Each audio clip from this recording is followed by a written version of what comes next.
Home Trails podcast presented by me, Ultra Running Sam. Now, this podcast is part of the Home Trails media entity that encompasses our Home Trails documentaries. You may have seen them on YouTube, so where we interview famous ultra runners from around the world and in the UK at the moment. We film them on the trail and in the home, obviously, Home Trails, get those insights into their training, big races they've done, and then just their background information, try and dig a bit deeper into what motivates them to go and do these amazing things that they do. Also part of Home Trails is new for this year is our live podcast coming from big races. You may have seen us at the Spine Race in January. We were there doing our thing all week. Later on in the summer, we will be at the Lap in the Lake District, and then keep your eyes peeled for other races where we'll be popping up and doing media coverage for some big races, hopefully. So obviously, we have a podcast now, so we'll keep doing this every week, keep churning out the podcasts with famous runners and people in the industry, anyone that we can get on that we feel that you might be interested in related to trail running and ultra running. So on with our guest. Okay, so welcome to the Home Trails podcast. So we are the first week in June. No, we're not. We're the second week in June. And obviously that means that it is summer spinemas. So the summer spine races will be taking place this coming weekend. So we're recording today. I'm recording. It's Tuesday. This podcast may contain interviews sort of throughout this week, leading up until as late as Thursday or Friday, literally like the day before some of the races start. So hopefully it will get combined together and put out possibly towards the end of the week. So basically this is my summer spine preview episode. So just to let you know, sort of be interviewing. So John Shield, who's doing the full summer spine. I've just literally just finished recording with Julian Ayres, Jules on the Trail. So some of you might remember him from episodes previous where we spoke about his research into mindset training for ultras and for life. It was quite a popular episode by all accounts. Lots of downloads on that podcast. People sort of trying to figure out mindset for doing these ridiculous races that we do. And one of those ridiculous races is obviously the spine race and all the many different variants that we have. So obviously this year, new for this year, with the spine in the summer and winter is the Sprint North race. So that was trialed in January as a trial race. So I believe this is the first time that they've put on the summer Sprint North, going from Bellingham. Is it going from Bellingham to the finish at Kirkyettam? So a decent trek to the end. I think, is that about 40 miles? Memory serves me correctly. I'll probably correct myself on that. So it's a decent jaunt. So similar sort of distance to the Sprint South, which is obviously Edale to Hebden. So obviously there's Summer Sprint South, Summer Challenger South, Summer Challenger North, the Sprint North now, and then obviously the full Summer Spine. So there's lots of people, lots of races, lots of people doing those races. So this episode is going to be like a preview episode for grabbing a few people to chat to them about their races that are upcoming this weekend. And then we'll see what happens during the week, and then I'll grab some more people for sort of post-race interviews. Hopefully there'll be some surprises, some people doing well that weren't expected to do well in some of the races. So we'll sort of see how the week unfolds and try and get some more interviews out of it. So we love any spine race, winter or summer. So and obviously this podcast is known for its connection to the spine race. So we will endeavour to bring you some updates. I am officially on the start list for Sprint South, but as you may sort of hear me malaise with with Jules on the interview that comes up first. It's in doubt whether I'm going to actually make it. I might be a DNS due to self-diagnosed piriformis syndrome, um, where my leg just basically just stopped working on a run recently. So, bit worrying, but there is an explanation for it, hopefully. But we'll see. But if my leg miraculously comes back and starts playing ball this week, then maybe I'll be starting on Saturday. So I might be just this might be just taper tantrums and me being a bit of a baby. But it is a bit worrying when your leg goes numb and sort of goes from underneath you. Quite worrying. But we'll see. We'll see. We'll see. So either way, we'll bring you some action from the week. So on to the first guest, which should be Julian Ayres.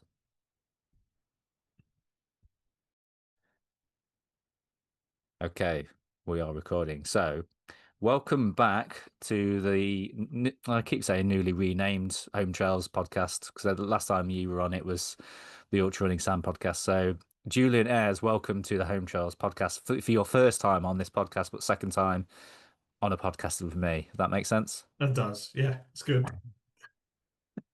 Or your third time on? How many times have you been on? Well, we'll count it three because the first time with the storm and it just kept cutting Yeah. out, so we just cancelled it.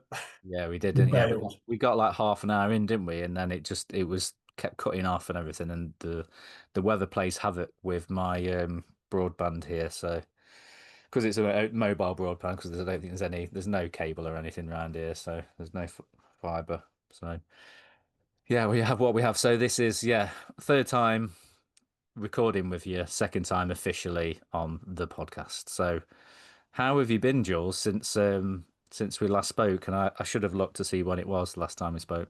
It was a while ago. Yeah, no, I've been good. I've had some adventures which have been good. The A lot of my time now is spent doing the research from what we discussed in the Yeah. last time. So I've not done as many races, which has kind of been good. I've kind of gone for quality over quantity.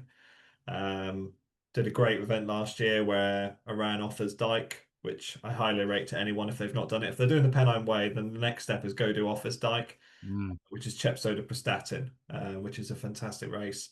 Um, I attempted the Winter Spine in January, which did not go very well at all because mm, I decided to face plant the floor, which I don't rate, not in no. that weather. Not a good idea.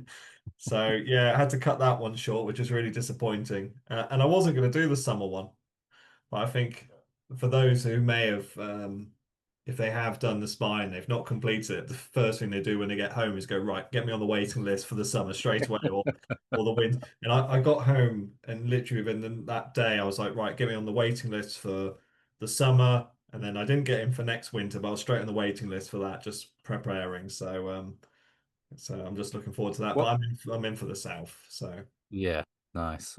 How far did you? So I saw you, didn't I, in January? I saw you.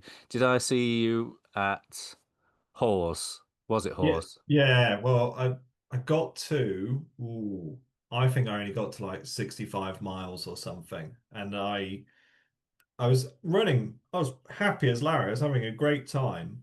And I came off one of the fields onto like a farmer's track, and it was just my own fault. I wasn't paying attention. And it was just sheet ice. Oh. Um, so I just canned it on that. And yeah, just it hurt. And I kind of thought, okay, maybe I can just run it off. Mm. So I carried on going, and it was just one of those ones where I went, yeah, yeah, you got another 200 odd miles.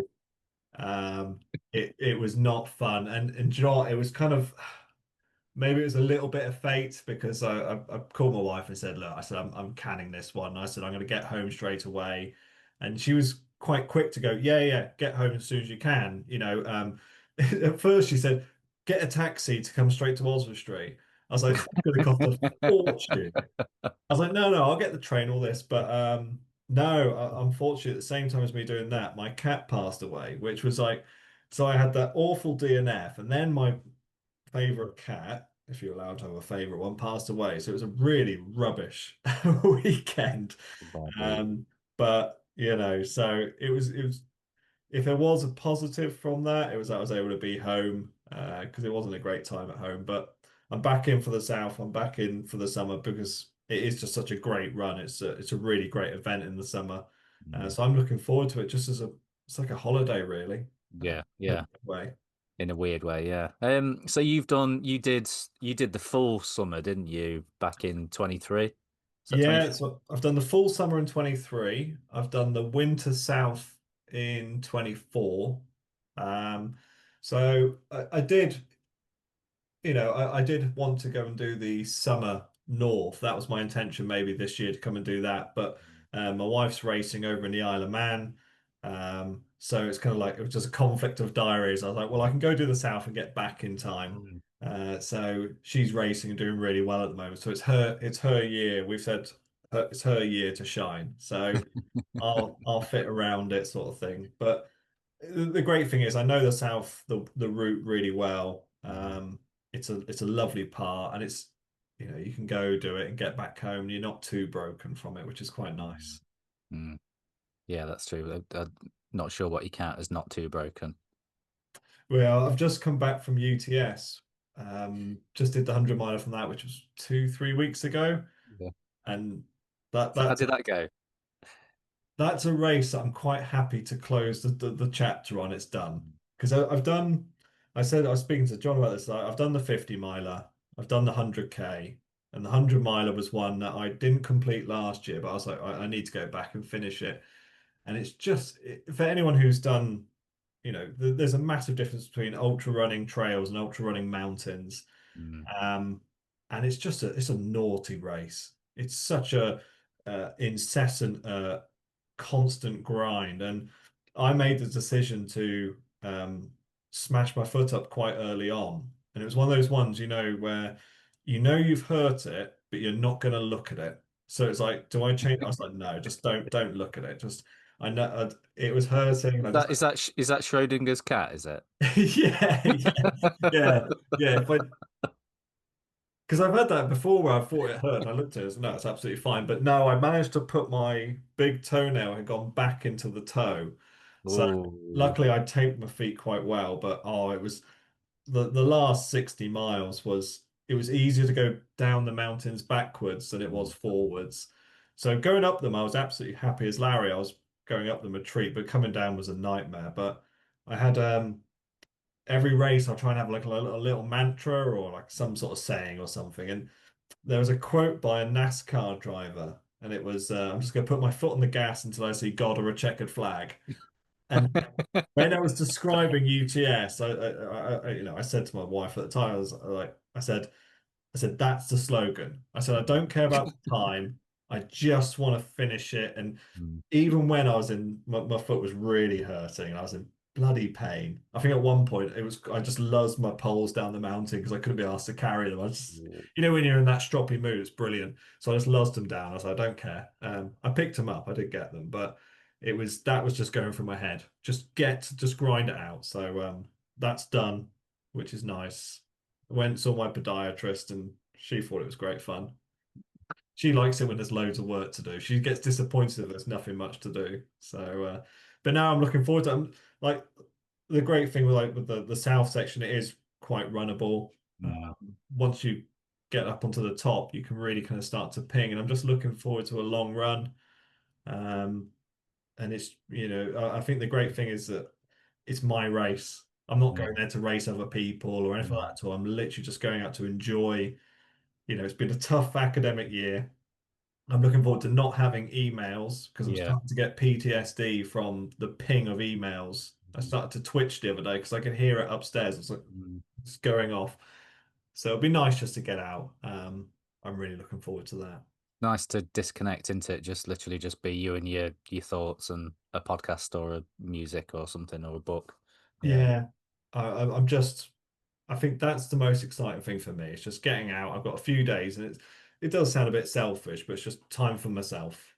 Mm. Just Yeah, to you get need it though, don't you? You need everyone needs that, don't they? Yeah. Yeah, and it's that disconnect is so important. I think because it is so open, there will be people I'll talk to probably on the way, but I'm just looking forward just to a bit of peace and quiet. Mm. Yeah, awesome. Any sort of sections on that? on that route that you're really looking forward to or dreading? Um, Nothing so much I'm dreading. I think the final climb, is it after Pen you do that drop down section. What's the little village called that you come into? It's like Yeah. the final 8 mile climb. Yes. Yeah. And Just before you're on the Cam High Road. that's it. And I just Um, remember that as one of those roads where the farmer's gone, oh, I'll just lodge some bricks in the ground, that'll make oh, it's horrible, isn't it? Yeah. yeah. Yeah. It's It's horrible just, that and if you're not and when your feet are tired and you're not picking them up properly, I remember when I did it in the bit. summer, I kept kicking them, but I'm looking forward to I think that in a weird way, Gargrave toilet, that's a good checkpoint for me. Because it's if anyone is looking for good amenities, that's a really nice, well looked after community Mm, toilet. So Gargrave toilet, that's a good marker. Um, and then yeah, just get to Malham. Because once you hit Malham, you know you're going to get it done. yeah. Yeah. And I Yeah. think that's nice because I try to when I get to that halfway checkpoint, I'm literally in and out. Don't even look at it. Just if I need water, get water. If not, just keep Mm, marching on because I don't want to sit down. I want to try and get it done and get home. mm. Yeah. Fair enough. What is the weather looking reasonable? Is it anything of you do you look in detail at the weather or do you sort of accept whatever's coming? Yeah, I'm pretty rubbish, Jot. I was speaking to John the other day. So, oh, who's in your race category? Who's in your thing? I was like, I have no idea. I don't know what the weather is like. I only just got my car parking ticket the other day. But I quite like that. I think it's whatever comes up. I'm not a massive fan of real bad big heat. That's my absolute that's my Achilles heel. But I've worked quite a lot on things on with regards to pre-hydration, hydration during the event. I've accepted to take on a little bit more, where previously I'd kind of go for the absolute bare minimum. Mm, I'm now quite happy, John, I'll take on a little bit more because I'd rather have it and not need it than need it and not have it. And then I've invested a lot in like UV repellent gear because I know that's going to be the issue. But I personally would prefer a little bit of miserable. mm. I'd like it to be raining. I'd happily accept that because you just get your coat on, and I don't know. It feels more like a spine race when you've got to put layers on, doesn't it? It's all my training's in North Wales, so do you know what? It fits perfectly for me. It's just natural. It's like I said when I did Office Diet last year. One of the days was just absolute nightmare, but I was the happiest runner going. And it was I did hard moors in training in December for the January spine, and it was absolutely luzzing it down. I was just like, yes, this is exactly what I wanted. Uh, Mm, and it worked in my favor because I know loads of people just did not enjoy the weather at all, didn't enjoy the yeah. cold, whereas I was kind of going, yeah, this works really well. It's a handicap for some, but not for me. Yeah, I know I was like that with the winter spine. So I purposely had planned like a 50-mile solo expedition that I was going to do. I'd plotted like a circular route from my house up into Derbyshire, up onto the like Tissington Trail and back along Cromford and stuff. Mm. And then I was finishing at a pub. And I'd been looking at the weather all week, just thinking, I hope that it's and I don't want unrunnable conditions, but I want it to be bad because I want that experience. And sure enough, and I purposely set off at midnight so that I could run through the night. So I'd like all day getting ready and stuff, and then came to like 10 to midnight, and it was absolutely chucking it down, torrential rain, and I was like, this is what I've signed up for. Like being at home, there's nice roaring fire in the lounge. I've got the option to just go to bed and then regret it, or I can get all my gear on and go out at midnight and go slogging it through the night in the rain and be miserable, but know that maybe not everyone else is doing that, and No, that could be the difference between getting through a spine race or not getting through it. yeah, and that's the experiences. You'll always, like you said, you remembered that, and I think that's always the highlight of it, and it's just part of the challenge, it's part of the fun. Mm. Progress isn't made in comfort zones, and I definitely know that my weak point was always, especially running through the night, that was always my weak point. Because nature of my job, I go to bed quite early, I get up quite early. So then disrupting that time. But Mm. even for like UTS a few weeks ago, I knew that if I could get through the first night, I'd be absolutely happy as Larry. And yeah, I was. I did have a 10-minute power nap because I was starting to have an argument with myself about buying a new bedside alarm clock. I think we talked about random conversations, and I was when your mind just drifts off and you start to think about things to take yourself off the pain. And I was just thinking, Jot, my bedside table's white and my alarm clock should be white. And then I was going, well, you don't need one really. Yeah, I just remember I convinced myself I didn't buy one. So I've not bought one, but that was, that was those little things that you start to bring in and go, right, how do I get through the night sort of thing. So that and there's just loads of lessons learned, and hopefully I'll be able to put it together for the summer south because I'm looking forward to just. I've got a target time, I've got an ambition, I've got an aim, which I'm keeping to myself, but that's all I want to do. Mm. Yeah, awesome. Are you sort of planning ahead races from this point? Is this the only thing you got booked in this summer, or have you got other things booked in towards the end of the year? Or I've got a few. So I've got I don't know why I'm just terrible with calendars. So 2 weeks after this, I think it's 2 weeks after or 3 weeks after, I've got the Running Monk Rolling 100, which oh is yeah, Shropshire. So it's an inaugural 100-mile circuit of the Shropshire Hills, which I'm looking forward to. And then Beacon's 100K down in South Wales. And then I'm meant to be doing race across Scotland, but I'm 50-50 on that at the moment, only because my dog's very, very old.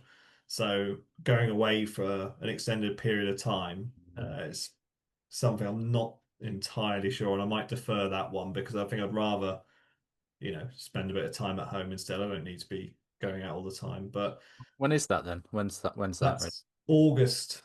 Is it August? Yeah, so I think it's August the 9th to August the 13th. But it's just, yeah, you're looking like a day's travel and then you've got the Mm. race and then you've got a day. So you're looking at like 5, 6 days away, which is quite an extended period for me. So I'm a homebody if I Yeah. can come home. But apart from that, yeah, nothing much else really. There's a few events for next year already. I really wanted to do Northern Traverse, but I think that's sold out already, hasn't it? Was that? Is that gone? Yeah, yeah. It also just does. It's slap bang in the middle of the academic year, so it's a bit rubbish for me. But Mm. no, nothing. I might have a rest year. Might take up cycling or something daft like that. No, it's too far. It's too far. Too many issues with mechanicals, probably. Yeah, that's another. Yeah, it's bad enough having mechanical issues with your own body, let Yeah, alone having something else to worry about oh, maintaining as well. can't have that. Can't have that. I remember having I did in my foray into triathlon and Ironman. I did the one in Nottingham outlaw triathlon, and I had a mechanical literally on the bike leg just as I was coming back off the loop and literally like coming into the grounds, and I was probably only like a mile from like the transition, and I got like a mechanical like weird thing like with my derailleur, and I was just like faffing around like dragging the chain around and stuff and getting all that horrible oil all over me and everything, just thinking literally I'm like 2 minutes away from the transition. Why now? Yeah, do you know, what? I've done four of the Ironman events. I did the Brutal, which goes up over Snowdon and Oh stuff. yeah, amazing. And do you know what? The bike going wrong, braking was the one thing because I'm terrible with mechanics. I used to have guys come up go like, "Oh, so what you're running on the back there?" I'm like, "Oh no, wheel." I literally Wheel went of to the the bike time. shop and said, "I'm doing this event. What bike can I buy that's within this budget?" I remember one time, I bought a new tri bike and straight away, it wasn't cheap. And straight away, it's like, "Oh, we'll get rid of these wheels and we'll buy these wheels and these handles." I was like, "Hang on a second, just." But yeah, I was always happy once I got off the bike. I was like, oh, right, it's over. Yeah, The hard bit's done. yeah, So exactly. Yeah. Yeah, never. Onto the bit we know how to do, the running Yeah, bit, just do the running bit. with no energy left. Have you been training with John Shields? The John's going to be on later this week. Yeah, a little bit. Not we've kind of been because he's been so busy with his events, and I've been, like I said, a lot of my work now is I'm doing a lot of writing and stuff, so I'm out and about. It's just been difficult. We did a little bit around the Shropshire Hills, which was really nice. But like he's been training like so much for Cape Wrath, which he Mm. came second in, did really well. Um, you know, I was kind of surprised at first when he said he was doing the summer full. I was like, Mm. "Fair dues, lad," because I saw his feet after Cape Wrath, and I was like, "Oh man, they're He's, ginormous." yeah, his feet were like hobbit feet, weren't they? They were huge. I've never seen feet I so like that I before. described him. He looked like a Samoan rugby player. His feet. That's the best way to describe him because they were just ginormous. I was like, "Fair dues." And then yeah, he messaged me saying, "Oh, you in for the spine?" I was like, "Yeah, yeah." He said, "Oh, I'm in for the full." I was like, God, I'd like to just do like a village 10K, I think, instead. But but that's that's a different it's a mindset you got to have. Yeah. He Uh, bounces back, doesn't he? He bounces back so quick. that's where it's a success with multi-days comes from. Mm. That turnaround's there. So, Mm. but no, it's if I could have done the full, I would have done the full this year. But it's a long time. It's a Mm. long time. Yeah, So it's a week into so you're on the waiting list for the winter race, did you say? yeah, I put myself down for all of them. Like I'd love, I think the North is the one I really want to do because I loved when I did the summer fall. I loved the North section. I think it's Mm. um, just such a fun bit. I haven't done it a huge amount, but I had so many great memories from that section that I'd love to Mm. go back. One when I'm a little bit, corpus mentis, because I was proper seeing things by that point. So I'd love Mm. to start it. Um, but I just remember like Hadrian's Wall was a fantastic section. Mm. I'd love to go back and do that. Um, so yeah, see how it goes. See how it goes. Yeah. Got a I few. do I do like that. I do like that race. So that was the first big section I did. Other than doing the sprint south, I went in for summer north. And that's where I really fell in love with hallucinations. Yeah, that's. Slippery slope. I don't know why people don't like hallucinations. I really enjoy them. They pass the time, if anything. I can assure you. I lost. I think I did two of the mountains on UTS arguing about this alarm clock, so I was quite happy with it. Yeah, it's probably a good job that you didn't have any phone signal, or you might have been on Amazon buying loads. Yeah, yeah. You know what? That was one of the big things I did this year was I put my phone, and I shouldn't really say it, but like I put my phone on airplane mode and shoved it in my backpack. It's a DQ actually, so I better not take my medal away. But it was only because I wanted absolutely zero contact with anything. Yeah. So yeah, because it is the one thing I have found in the past is especially when your head starts to go, you start to make phone calls to people, and my friends are really supportive and stuff. But I know I'll probably just get homesick and be like, oh, I'm just going to come home instead. I don't phone people in races. I feel like I don't know. I feel like that's kind of like a break in the fourth wall. Yeah. Well, it's only I only ever speak to my wife during races. Because it's nice because we both really support each other with what we do. Um, but it's just sometimes you need that little connection back, especially Yeah. when you're not in a happy place. It kind Mm. of takes you straight back to that happy. It sounds very sad Mm. sort of thing, but I don't care. But it does take you back to that happy place, and it also, like I think I said to you before, it's talking about monotonous things, like when we go shopping, oh, we got to repaint downstairs or something like that, and just having those conversations. It's amazing how much time disappears and how much distance you travel, and then right back in the race. Yeah. But you've got to be able to switch and do that sort of thing. Mm. But then we're both, like I said, we're both really supportive of one another. She's smashing her races at the moment, so it's I'm the cheerleader this year. That's But then good. I'm also coaching a group of ladies for the ultras, which they're smashing. So I'm quite liking not racing as much and just being more of a cheerleader on the side. So yeah. That's interesting. Yeah. Yeah. So a bit of a break. I know. So my wife, she's just started like running. She's been running off and on for years and wouldn't admit to being a runner. Mm, But she did her first like official half marathon a couple of weeks ago, and brilliant. she's really funny about like me taking photos of her and stuff. She's always like give me your phone. No, hate that one. Delete, delete, delete, delete. Yeah, And then she was like, why don't you put a picture of me at my race on your Instagram? I was like, because you never let me use any photos that I ever take of you. And she's like, yeah, but I thought you would, I thought you'd be proud. I'm like, I'm proud of you. I've talked yeah. about you on every single podcast I've done since, pretty much. Oh. And it's like, if you listen to them, then you'd hear it. But I've got the group. It's a group of my wife's friends, and this was like must be about a year and a half ago.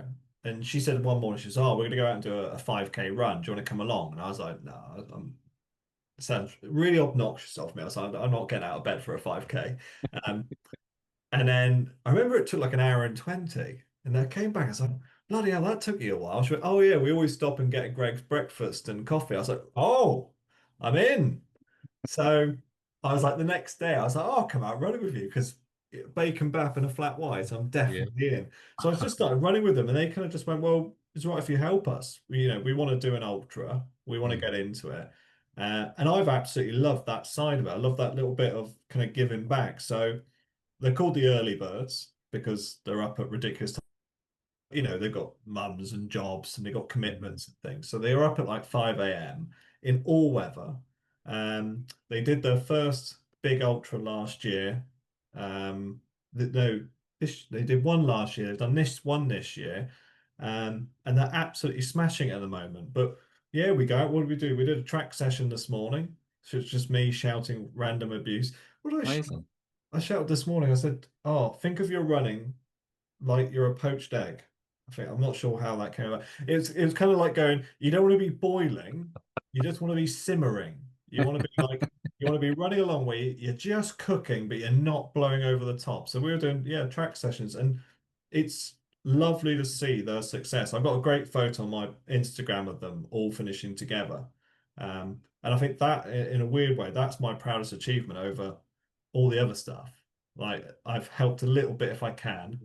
So I don't call them a coach. I'm more of like a mentor or a cheerleader. Just well, go for it. So Yeah, that's cool. That's cool that you can sort of give that back and yeah, a bit of unselfish give back to the community sort of thing. Yeah. Yeah. well, they always like when I go and do my stupid things, they're always like messaging Mm. me. They give me support. And I came back from the summer spine. I had like a little banner across the front door of the house, which was lovely. Especially when you're like waddling up the street like That this. It walk. was so yeah, no, I think that's why I've kind of in a way like I'm quite happy to drop back the number of races I do just so I can kind of watch those guys and put I make loads of Strava segments out because it makes them run up hills. If I give them a Strava segment, I said, "Oh, you can get Queen of the Mountain on this," they're like, "Oh yeah, yeah." It's good fun. It's good fun. Amazing. That's awesome. It's good to hear that you're keeping busy, and it's good to catch up with you. I know it's only like brief. I know.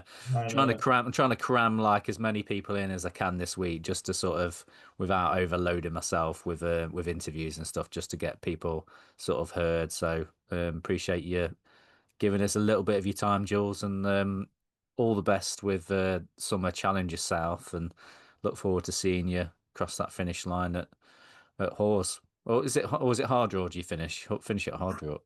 I have no I idea. think I you know finish where the at Hard start is. Draw, don't you? I, You I finish just it, keep yeah, I just keep going until they tell me to stop. yeah. When I Is get a medal, I go, right, I've done. or is the start of? I'm trying to think which way around it is. I always get confused with the different starts and different places that they finish with, like your summer to winter and stuff. Jot, I'll just Yeah. keep going until they Yes, keep going, keep your foot on the gas until you see a checkered order flag. a checkered flag. That's it. That's it. Awesome. Thanks for coming on, mate. And I'm obviously not going to see you. You'll be well gone by the time if I do actually make the race on Saturday. You'll be long gone by the time I get anywhere near you. So enjoy your race, mate. Superb. Cheers, mate. Cheers, Thanks for boss. listening, All the best. everyone. On to the next interview. Okay, so welcome back to the podcast, Chris. I'm gonna get your name wrong. Gonna Andrade. That's it. Well done. That's Perfect. it. Yeah, got it right. I remembered it. Yeah. So yeah, welcome back, Chris. It's been a while since we had a chance up. It has, yeah. Thank you for inviting me back on. Yeah, it was back in, probably about a year ago now, I think. It was just Yeah. after the Hard Mos 110. So yeah, it'd have been about a year ago. Yeah. So was that just after you found out you were sort of gonna be an official Innovate athlete, or was it just before? Yeah, I can't remember. It coincided yeah, with. yeah. Was it within that week, I think. Yeah. Yeah, it wasn't long before I spoke to you. Yeah, that's right. Yeah. How's that been? Have you sort of is it comfortable, or do you feel Yeah, any yeah. pressure with that or anything? No, no, not at all. Yeah, it's all great. Yeah. So yeah, it's been amazing. It's amazing to be part of a kind of a team of incredible athletes doing incredible things. And yeah, get to kind of wear the team kit with pride, which is yeah, amazing. So yeah, it's been really good. Awesome. Nice one. So just off air, just briefly before I hit record because I thought we were going to end up just talking about too much golden information. So obviously you're in for Spine Challenger South, That's and I right. know Yeah. you've like really prepared for this race, haven't you? From looking at your sort of your Instagram posts. So just before we recorded, you were in the gym. So what are we now? We're Tuesday and the race is Saturday. What could you be doing in the gym now that would help you or hinder you on Saturday? But yeah, I basically kind of did. So I've been working with a strength coach, a friend of mine called Sam Baines, who's really great. So I've been, I guess, to backtrack a little, I fell prey to that kind of usual runner's trope of not doing enough strength really. Something Because I just bridging into it. I enjoy going for a run. So I do a bit of strength stuff here and there. I absolutely fully understood the benefit of it and still do understand the benefit. I just couldn't quite motivate myself to get into a proper routine with it. So I thought get a strength coach, kind of work with someone who really knows what they're doing and kind of can motivate me and kind of get me on the right track. So I've been working with Sam for maybe 5 or 6 months, something like that. I started off just very gentle, kind of building up the movement patterns and then building up the weight slowly and stuff. Um, so yeah, that's been going really well. Well, it's kind of hard because I don't necessarily know if I feel stronger. I've been managing to lift heavier weights and feel comfortable doing that. It's kind of out on the hill where I kind of feel that benefit a bit more, being able to move a bit quicker and Mm. been able to kind of push on the climbs a bit better and a bit stronger. Um, so yeah, I think it's been definitely doing a world of good.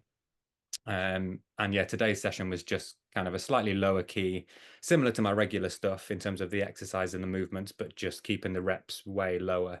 Mm. So to just kind of go through that range of movement and get kind of everything flowing and kind of get those yeah, I guess kind of muscle fibers moving and firing and that kind of stuff. Yeah. I've got one more very easy gym session on Thursday, which I'm going to do at home, which yeah, Sam calls a primer session. So it's again very low weights, very low reps, but just to kind of get things Yeah, waking up fired your up. like musculoskeletal Yeah, system. Yeah, like yeah, getting into firing yeah, it up. Yeah, yeah, exactly right. Just getting things kind of firing and moving and ready to hopefully have a good go on Saturday. yeah, you're getting your nervous system moving again. How have you managed to sort of fit that into training? Because if everyone's sort of time crunched, aren't they, for training with work and family obligations and stuff. And I know from my experiences of sort of fitting strength work in, you kind of have to come to terms with the fact that you're gonna sometimes you have to drop a run session, don't you, to be able to fit it in. And even then, sometimes, I felt this personally that sometimes I can end up sort of because I'm a kind of an all-in kind of guy, and I'm sure you're that way yourself. You're like not all or nothing, but when you're going to do something, you do it as much as you can to the best of your ability. Yeah, Sometimes absolutely. that can like you can sort of get a bit excited in the gym and do too much. Have you struggled with that at all? Um, Not really. Well, in the fact that Sam's given me kind of a program to follow, so it's nice and easy for me. Yeah. Um, I essentially just go into the gym and tick off the boxes and do the movements he wants me to do, the amount of reps, the amount of weight, that kind of stuff. I've been playing by ear a little bit in terms of what weights to do and that kind of stuff, because obviously he doesn't necessarily know what weights I should be starting with and building up from. Yeah, So we kind of played it by ear a little bit after that. But generally speaking, it's been quite good because I've just been kind of following the program. I think I don't know enough personally about the correct movements, the correct weights, the correct reps, and then combining that with running to make sure I'm getting the maximal gains. I think the gym stuff I was doing previously was kind of just the token, the kind of the squats, the lunges, the kind of lifts that you kind of just see people doing, but I wasn't really sure whether I was getting them best from it. So working with Sam, I know that I've been kind of getting the most out of those gym sessions. And yeah, I went into them quite optimistic with kind of 2 gym sessions a week. And I've had to just drop down to essentially 1 gym session a week and a couple of 15 to 20-minute smaller sessions at home, just because I don't have the time to get into the gym to do a full session all the time, unfortunately. So it's been kind of a tweak as you go kind of process, but we've settled at the moment, I think, on a quite nice balance of, on a Tuesday evening, I know that I finish work at 5, I go into the gym in Bakewell, and I do an hour long ish session there, and then I get home, and my partner's knows that Tuesday is my gym day, so I'll be home a bit later after work, and she does tea and bed and bath with our little boy. So yeah, that's where I was this evening as well, but for just a slightly less session. But yeah, that seems to be working quite well. And then after he goes to bed, maybe once or twice a week, I do a slightly smaller session at home, just kind of body weight stuff with a little dumbbell that I've got. But that seems to be working quite well, and I'm enjoying it. Like I never thought I would, because I always kind of see it as a runner, I see it as an accessory thing that helps the running, but I don't really get the love out of it for its own sake. But I've been actually really enjoying it, and being able to lift those slightly heavier weights and see the kind of that slow progression on the hill as well means, yeah, I've been actually quite enjoying it, which has been a pleasant surprise for me, because I kind of just thought it was ticking a box, but it was, I'm quite enjoying getting in when I can, which is good. But yeah, it's been a bit of a toss up, managing it all with the training, and because I'm working with a run coach as well, so I've been doing a lot of more of a structured run plan, which is what I did in the lead up to London Marathon last year, which kind of then bled into the 110 kind of stuff last summer. And then obviously, yeah, full-time work, 3-year-old partner that I want to see as well. It's been a bit of a, yeah, it's been a lot, but I'm happy and I'm excited.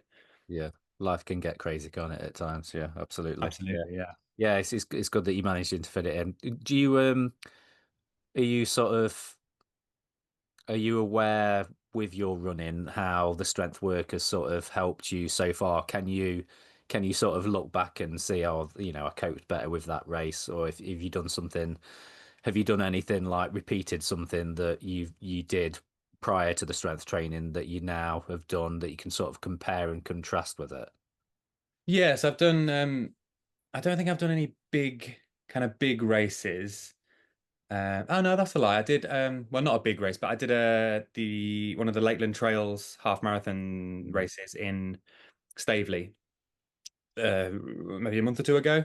And I kind of threw that one in as a shorter distance, kind of faster, just give it full beans for an hour and a half or for an hour and 45, whatever it was, and just see where I'm at with that. And that was kind of undulating hills, nothing too massive, but I felt like I could move a lot quicker and a bit better on those kind of runnable hills than I think I would have been able to do kind of prior to the strength work. Um, yeah, it's harder to tell. I think it's because I don't know how I would have done on that particular race without the strength training. It's quite hard to tell exactly how I'm benefiting from it, but I definitely feel stronger. And I'm seeing it most on the hills and been able to move a lot quicker on the hill. So as part of the spine training, I've been doing a lot more stuff with the poles. So I can move a bit better, kind of on the hiking stuff, and just move quick and consistently hiking up hills, and that I think that's a product of doing that strength work and just building up the power and the strength in my legs. And then doing a little bit of upper body stuff just to help with that kind of pole movement and stuff as well has been helping as well. Yeah. Have you sort of have you been a pole user before this then? Did you know like for your hard moors races and stuff, are you quite comfortable with poles? It's not like the first time you're using them for this race. Um, it's the first kind of big race I've used them for. I've used them for little runs and for training runs, and I've used them a lot for hiking. We did the coast to coast hike a few years ago, and I used them pretty much every day for that, just on the hiking.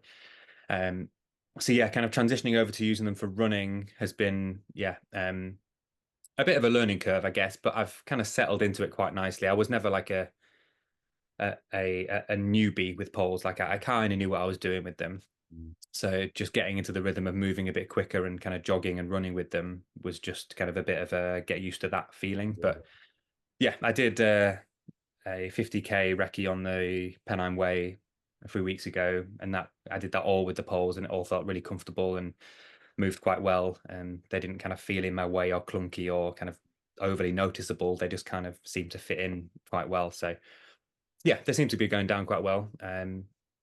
Yeah, I didn't really use them for any of the other hardmore stuff. So it's just because I'm carrying so much more weight for Mm. the spine. I thought I'd just give them a go and just take a little bit of that load from my legs and just kind of transfer it to my upper body as well. And um, I kind of started off thinking I wasn't going to use them because I haven't in the past, but Mm. trialing them here and there on some of my runs, they just they feel like they have been a bit of a benefit. So I'm Mm. going to give them a go on the race and see how it all goes. And the fact that they've gone well in training suggests that that's positive. If I found them kind of clunky and problematic in the training, I probably would have ditched them, but they seem to Mm. be working quite well. So yeah, Yeah, they're one of those things that you just the first time you sort of take them out on a run, you feel a bit weird. I always felt like a bit awkward, like it's like, but then as soon as you're using them in a race or on a long training run, they just like they end up becoming part of you, don't they? And they yeah, just absolutely. an extension of for me, like being on the Pennine Way sometimes feels weird without them. So if I go and run on a bit or do a shorter race, I'm like, feels wrong to not have poles in my hand. Because Yeah, I know what you mean. and you get used to the weight, don't you, of the pack? So have you how have you sort of approached that? Because obviously people sort of warn you off like putting too much weight in your bag to begin with, and then sort of work your way up to it. What's your approach been with sort of loading yourself up in preparation for carrying that weight? So yeah, I've been for most of my long runs in the training, I've been putting more gear in than I would usually for that kind of stuff in the build up to kind of full spine kit.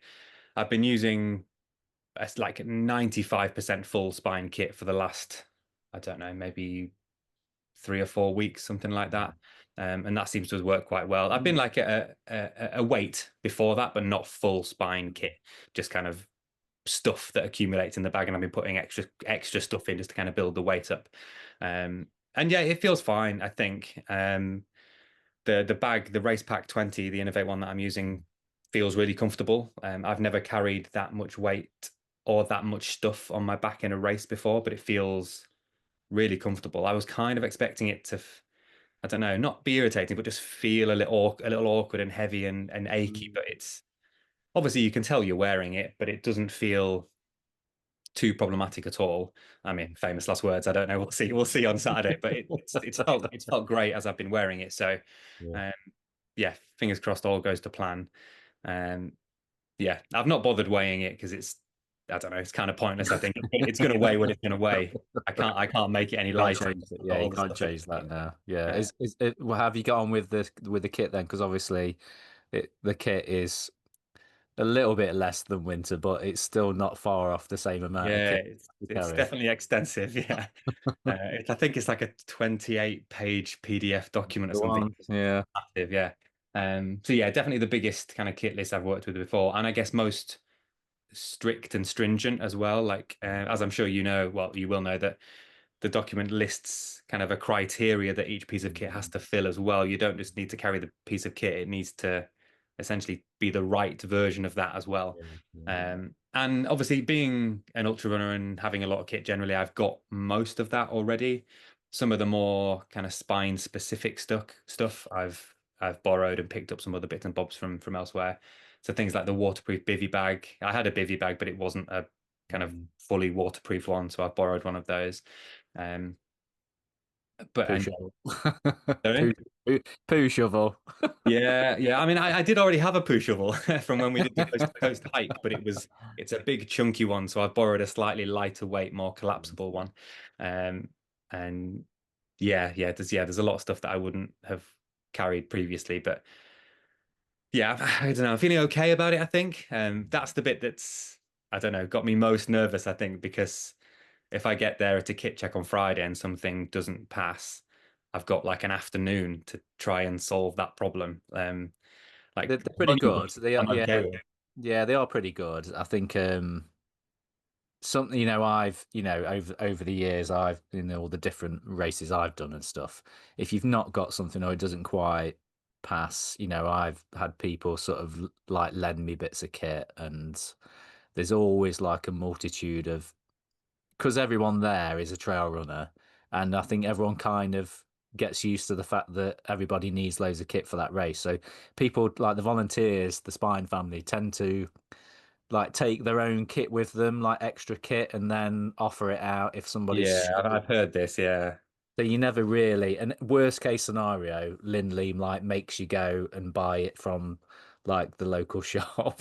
Yeah, and I think my kit is all fine. Like I've looked through that kit list multiple times now, and I'm pretty sure my kit is all fine. But it's just that kind of, I You don't know, never know. kind of nerves creeping in, because it's just a slightly new venture. That kind of really strict kit check.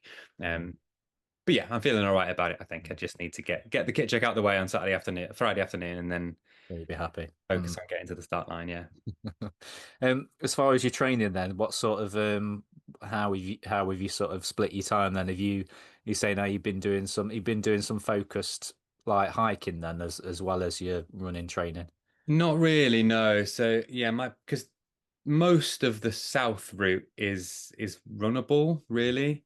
So my focus has been on kind of upping that speed endurance, I guess, and trying to run all of the bits that I can run and make sure I can kind of run them well and comfortably.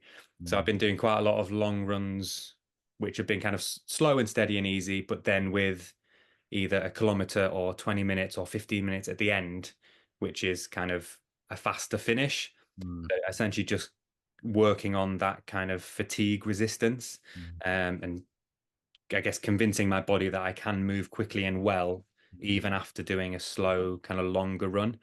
So in the latter stages where it's all kind of that fatigue set in and I've been moving for, I don't know, 20, 24 hours, whatever, like I can still muster up that kind of strength and fitness to kind of move well and move consistently, and hopefully not have to kind of death march any of it in is the goal. So yeah, I've been kind of working on that, on the running aspect a bit more, focusing on a little bit of the kind of speed stuff and hill sprints and that kind of stuff to make sure my speed endurance is kind of there. Obviously, I think I said this last time I was chatting to you, but obviously the word speed on a 100-mile race sometimes feels a little bit misplaced. But yeah, obviously it's all relative. I'm not going to be running at a 5K pace, but if I can be moving kind of relatively quickly and relatively efficiently throughout the whole race, that's kind of my goal really, and mm, still be ticking away the miles into the last stages of the race. mm, So yeah, as I said, I've been working with a run coach, another friend of mine called Chris Taylor.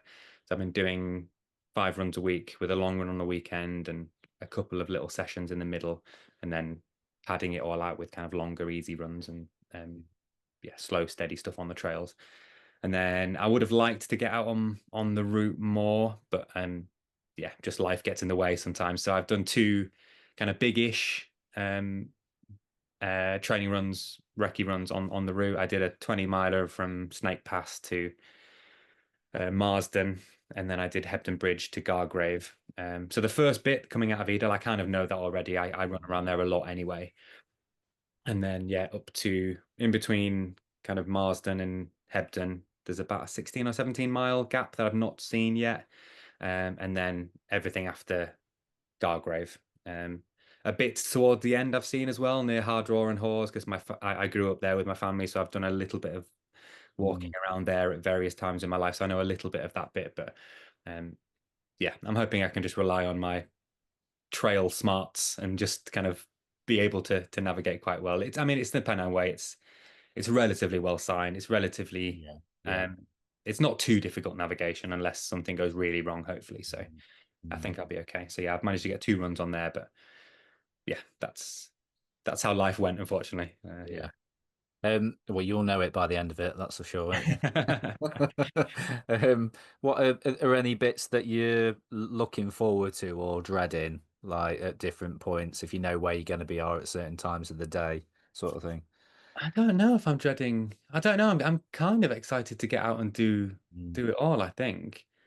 Um, I don't know. Yeah, I don't know if I'm definitely not dreading any of it. I guess the only bit that I don't know, apprehensive is maybe the wrong word, but because the bits that I will be running in the dark, I haven't managed to recce. So that mm, is the only bit that I would have really liked to have done if I had chance. mm, The bits that I've already recce'd, I'll be doing them in the daylight. So navigating is a little bit easier in that regard. mm, So I've just got to, I guess, focus a little bit harder on being on a trail I've not been on before when mm, it's dark. Um, mm, but it's something I've done it before in other races, and it's yeah. not the end of the world. But in an ideal world, those are the bits that I would have quite liked to have seen. So I could have at least seen them in the daylight, so I kind of can recognize little bits and bobs when I'm in the dark. But um, yeah, other than that, I think no, I'm just just excited to get out and And see it. give it a go. Mm, Yeah, and see it. Yeah. yeah. Awesome. What have you sort of planned food and energy wise? How are you sort of splitting up all those calories that you've got to carry? Yeah, so generally speaking, I can manage quite well personally on kind of running nutrition, so gels, bars, that kind of stuff. Mm, Um, so I'm probably going to be largely dependent on that kind of stuff. So I've got a couple of different brands of bars and some gels and that kind of stuff, and I'll be packing a load of other stuff as well. Like I don't know, I'll try and wrap up some vegan pizza or some kind of sausage rolly type stuff. And when I get to Hebden, I don't know, I'll probably just snack on whatever's there as well, mm. and just kind of fill myself up with that. But yeah, largely. Curry. I think it's is it curry? Yeah, I've heard various things. I've heard people saying there's jacket potatoes and there's some Yeah. pasta and soup and all sorts of stuff. So I'll Yeah, just there's see what's there definitely really. soup. Yeah, there's definitely soup there. Just trying to think from when I was there. I think I had soup. Yeah. They all like all the checkpoints and they all do different food and they all do amazing food, but they all kind of like blur into one and you can't quite Yeah, of course, know you had what food. of course. Um, but I So yeah, suppose to eat what I can when I'm there and just kind of yeah, fill myself up on what's available. And then when I'm out on the trail, I'll probably largely be using gels and bars and things because it just works quite well for me. mm, I know a lot of people will eat kind of real food, but yeah, I find that I don't know, getting into the mindset of running, I know that then I'm in. you're moving quicker. Yeah. Yeah, yeah. And it feels like if I'm eating kind of a running nutrition gel bar, that kind of stuff, I kind of stay in that zone a bit more. Yeah. And it seems to work quite well for me. I've never had any real issues doing Mm, that. So, mm, and yeah, and I've run for 15, 20 hours kind of previously using that as a strategy. So mm, the only thing I'd need to change on this one is I'd be just carrying a lot more of it in any yeah. one go. Um, so it's just the weight element of carrying it, but hopefully Put big bags it'll go full. down nice and easily still, hopefully. Yeah. Yeah, and it's funny actually because on that first on Challenger South, that is actually that's the bit that contains the longest stretch between checkpoints, isn't it? So Yeah. from Hebden basically up to the finish is they are that is the checkpoint into Hebden. Yeah. You've I got think it's the 46 or 47 miles from the start to Hebden, and then yeah, nearly 60, I guess, from there to the finish. which is a big chunk Yeah, of absolutely. like on, but there is stuff along the way. People where Yeah, there's lots of cool little tuck shops and obviously like food bars and yeah, little co-ops in the town and stuff. So yeah, that's it. The yeah, I've co-op. got a list of stuff of where those are. So should I need to pop up, I kind of know where-ish they will fall in the The race. co-op. Where's the co-op? I can't remember where the co-op I is. think there's one in Gargrave That's and it, Gargrave. It's Gargrave. yeah, Yeah, yeah, that's it. there is So another one as well. I can't remember. There is another one as well. But yeah, Gargrave is the one that's been mentioned. Yeah, famous for it's because that section before there just seems to go on and on and on and on and on, Yeah, like kind of pop out into that little village town type thing, and it's like I think when I got there on the winter race, it was like the morning, and we'd kind of gone through the night and got to that point, um, and then it was just like you were sort of thrust into like not normal life, but you've sure. gone from a race, Civilization again. yeah, civilization again after being sort of like just alone with your thoughts or with one other person, to then being in a co-op and standing in a queue, like waiting to check your food and stuff. And it's just it feels weird, like Looking all haggard and sleep yeah. deprived, and You got some funny looks, but there's lots of conversations from that as well. Obviously, all because it seems that for the co-op workers, I'd imagine like they just see everybody just comes to that shop because yeah, of course. such a long gap between checkpoints that people always seem to go in there and get food and stuff. So Yeah. I think I remember like I think I left like a pint of milk on the checkout. I think I went to the self checkout and brought a load of stuff, and I was like, oh, I really fancy some milk, and went out and like ate all my food and then set off. And I was like, right, what did I do with that milk? I'm going to drink that pint of milk now. And I think I'd left it on the checkout. Oh dear. It could have been worse. It could have been like my poles or something. Yeah, you're right. Yeah. I know that there's a couple of pubs as well that have I don't know, like bags of crisps and stuff as well, or a cheeky pint if I fancy one. Yeah, yeah. I don't know whether having a pint's a good idea. Yeah, probably not in honesty, but you know, a Guinness Zero might be a nice. Yeah, yeah.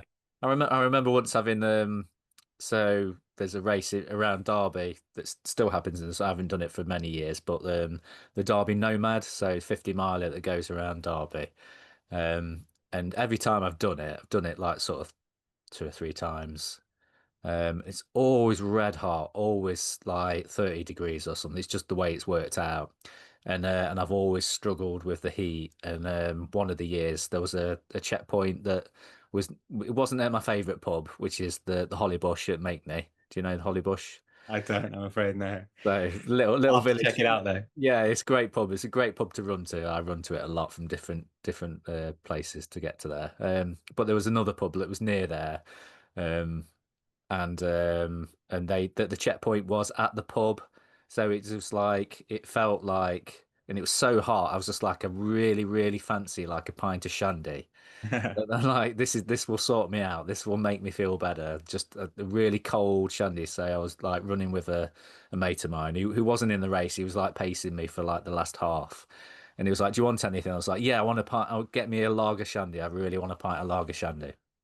And he went and got this pint for me, and I stood there and like drank it in front of the checkpoint like people, and they were like laughing at me.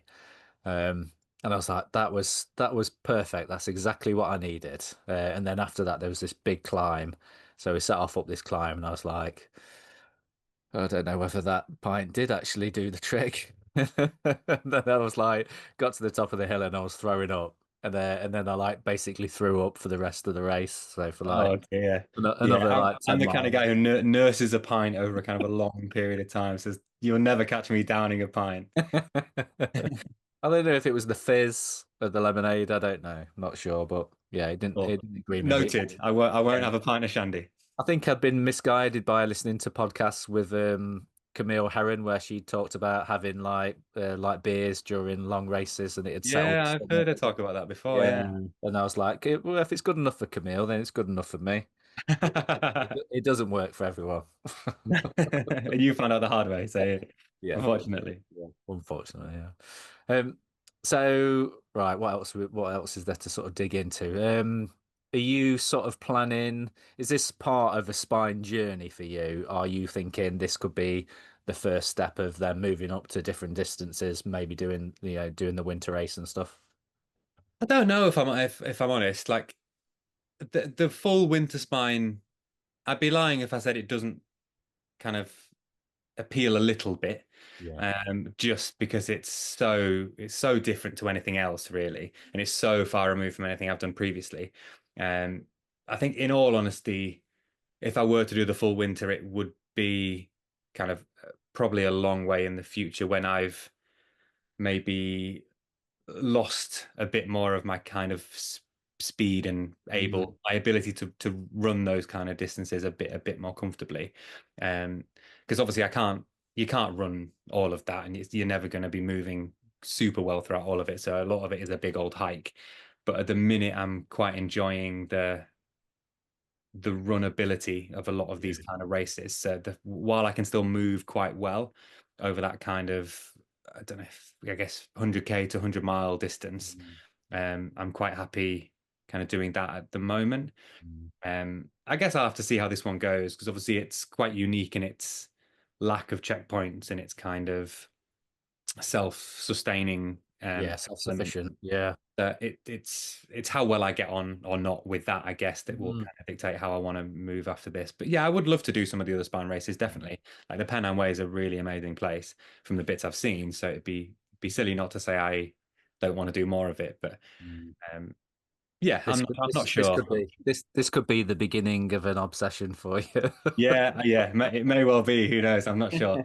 I think if I think about it too hard, well, I don't know, trudging for 4 or 5 days in the snow doesn't fill me with too much joy, but I guess that's how everyone's journey on it starts, I guess. So, yeah, I probably will end up there at some point, but we'll have to wait and see as to how long that'll be. But yeah, I've always been kind of a fan of, and again, I think I mentioned this when I spoke to you last time, of kind of building those kind of distances and those challenges kind of incrementally and sensibly. So that is a sensible thing to do, yeah. So I'd never be the kind of person, I guess, who goes from summer Challenger South to full winter spine. Like that feels, and to me, an illogical jump for me personally, anyway. But yeah, maybe next time it will be I don't know, the Challenger North, and then I don't know, maybe the winter South, something like that.